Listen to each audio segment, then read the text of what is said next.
share the last part of the event, which is partly made for questions and answers that haven't been raised still during the event. So if anyone has questions to the speakers, any follow-up, do not hesitate to write it down in the chat. I believe there was only, I wasn't sure if it was followed up, but there was a question to Carlo in the previous session asking if their case study has been published somewhere.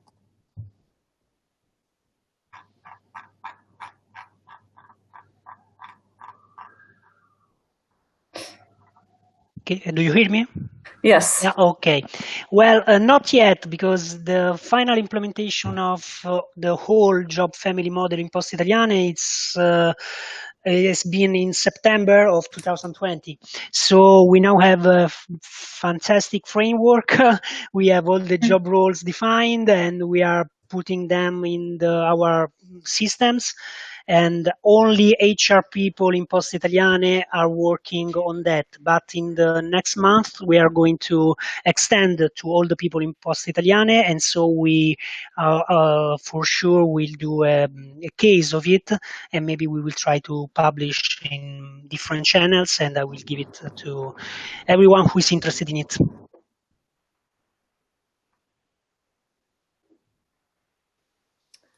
Brilliant, thank you.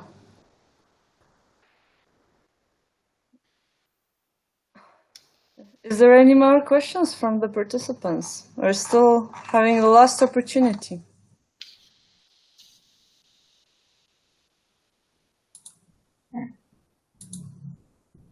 I see there was a question.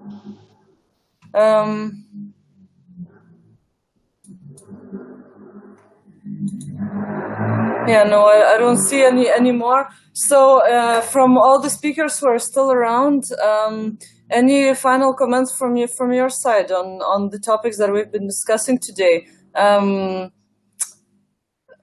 Comments, invitations to join any activities, or any takeaways that you've got from today's event? Feel free to share. Luis. Yes. Yes. I just wanted to give information on the name of the winner. I already told that it was coordinated by Digital Europe. The exact name of the project is the European Software Skills Alliance. And I've sent the link through the chat in a previous session, but now I can also send the link again to the winners of it, so that you have it. Yeah, definitely. Okay, brilliant. So we will circulate this information also to the participants of the event, so they could consult if they've missed the link. Mm-hmm. So I will just say something if you're finished, Ostea.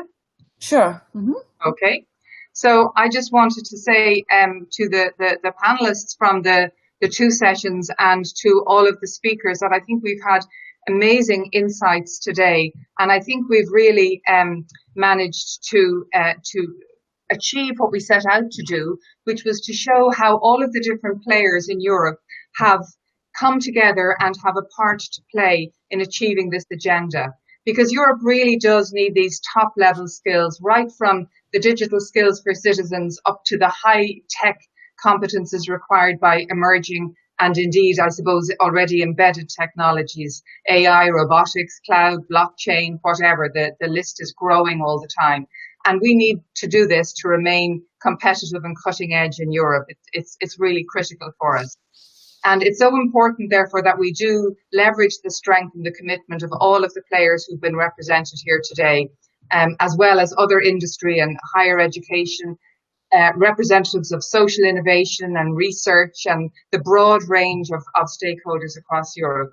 So I hope that, at this point, that everybody who has taken the time to spend the afternoon with us has gained some insight from all of the speakers, and we'll take some learnings from the wisdom of everybody.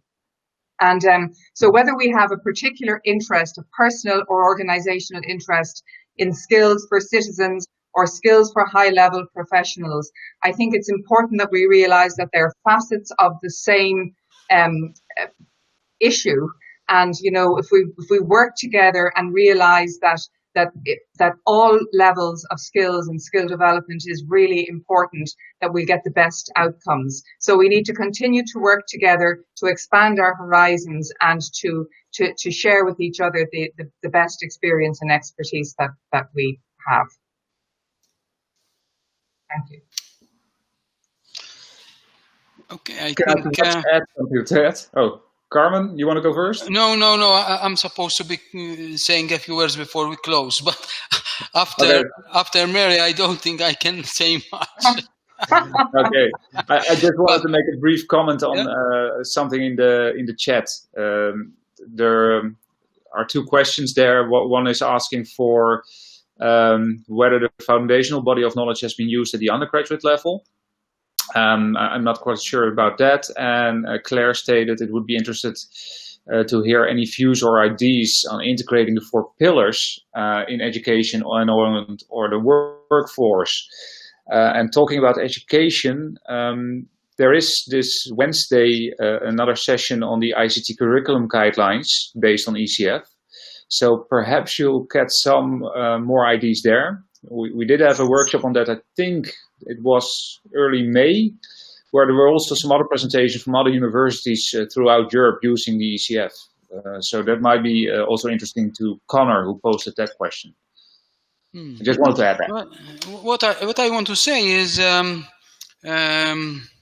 you know, attending these, and there's so many things going on, and reports coming out, and studies, and this and that. So I think there is a little bit of an information over, you know, load. And I wonder, obviously, this will become a problem for us all. Obviously, Mary has just mentioned the collaborations and, you know, what we should do. And therefore, this probably will become a little bit of an issue to all of us, how to focus and actually try to catch the gist of each of these that are coming out. So many things are coming out, obviously for the best, but we have to say that a lot of these are connected, and it already was a problem with the information overload. So I was wondering whether this piece of, let's say, issue could be maybe addressed in our future, let's say, dialogue. Otherwise, you know, I thank you all for attending. This actually is supposed to be a precursor for a conference that we always do, as you know, an annual conference in Malta. On the subject, but of course now it very much depends on the COVID. So we might probably, you know, do it again online, you know, somewhere in maybe March or something with the same similar objectives. Obviously, at this point, it would be good that, you know, when Ostea, you know, ITP sends you know, feedback form, it would be good to get proper feedback on where we could improve, where maybe subjects that we should include. You know, when you organize a conference like this, it's always a bit of a question mark to which subjects should you include to have more value. I mean, today it was good, but then, you know, a conference one after the other, it cannot repeat all the time. So I think, you know, it's good to have your comments on this. Otherwise, I think it is important to encourage you to give your utmost importance to competences and skills, and to, you know, I'm actually referring to the attendance here rather than the speakers, of course. And to even development further. Obviously, the competence framework is one and is a foundational framework, but it can be used in so so much variety of voice. Thank you. I hope you enjoyed it, and till we meet again, I guess. No. Indeed. Thank you, everyone, for the speakers and the participants. And we stay in touch by email. We'll keep you informed about the next events. Thank you. Thank you. Thank you. Bye-bye. Have a nice day. Thank you very much. Thank you. Have a nice day.